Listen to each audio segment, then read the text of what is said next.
Steve Taggart reporting from the Boxing Day charity event at the Broadway Boularvard. Now speaking to Jon Jules from Massivo. How you doing, John? Fine, Steve.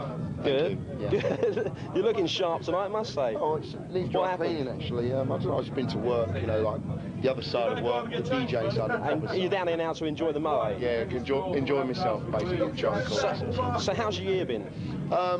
Well, up and down really. It started off pretty low in a sense.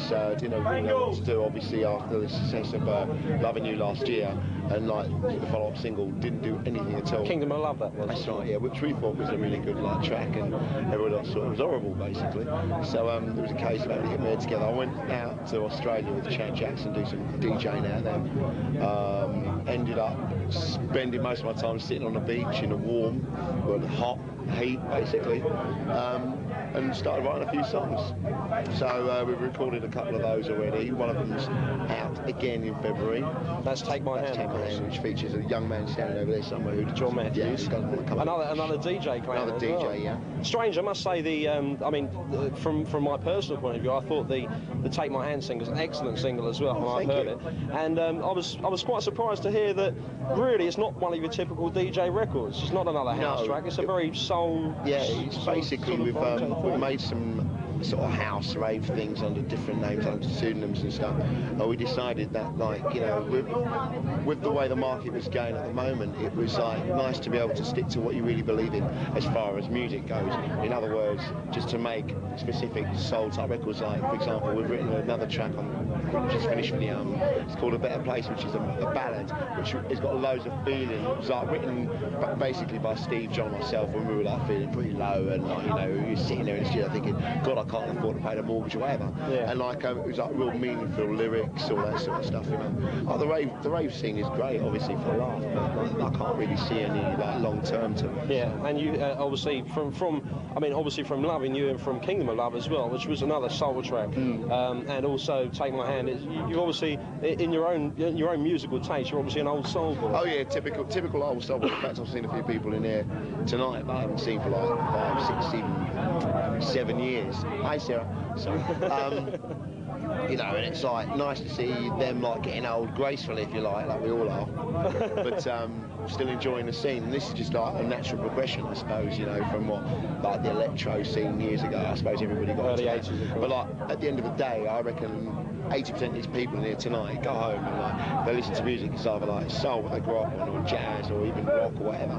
It isn't the rave scene. Yeah, rave is a very good thing to listen to and to party to and to rave to.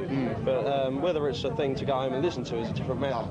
I can't see it. I really can't. Because who wants to go home and hear head banging 125 beats per minute, psychedelic nutcase noise? Of course, yeah. And where do you see yourself going in the next couple of years? Because obviously you're a well-known disc jockey now. You've established yourself in the DJ market of London and the UK and abroad as well. So you're an international professional DJ, to coin a phrase. I like this, man. to coin a phrase. And obviously, you know, you've got to think to yourself, well, where am I going to go now? The music's coming along nicely. The new song could well be a hit for you. Where do you go from there? Well, do you become another song superstar, or do you become another carry on? It'd be quite nice to be able to write songs for other people as well. You know, for example, we've just written a song with Kenny Thomas. Whether he does it, he likes it. Whether he does it, that's another story.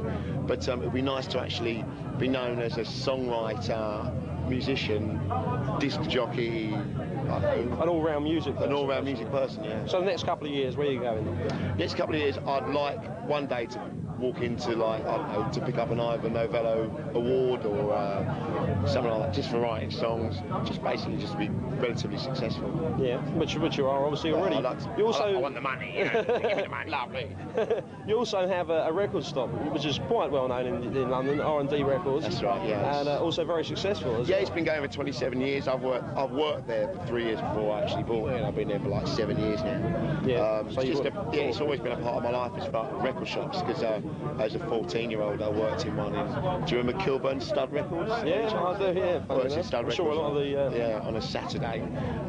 From there I went to be an outprice assistant through to manager, went to work for the Record Disco Centre, didn't buy a house, bought a shop instead, that sort of thing. You know, so you dedicated your life to the music? Yeah, basically dedicated my life from a very early age to music. In fact, I used to listen to Tony Blackburn as a 4-year-old, banging my mum's spoons and stuff on the table. Another one, you got another one sitting next to you, man.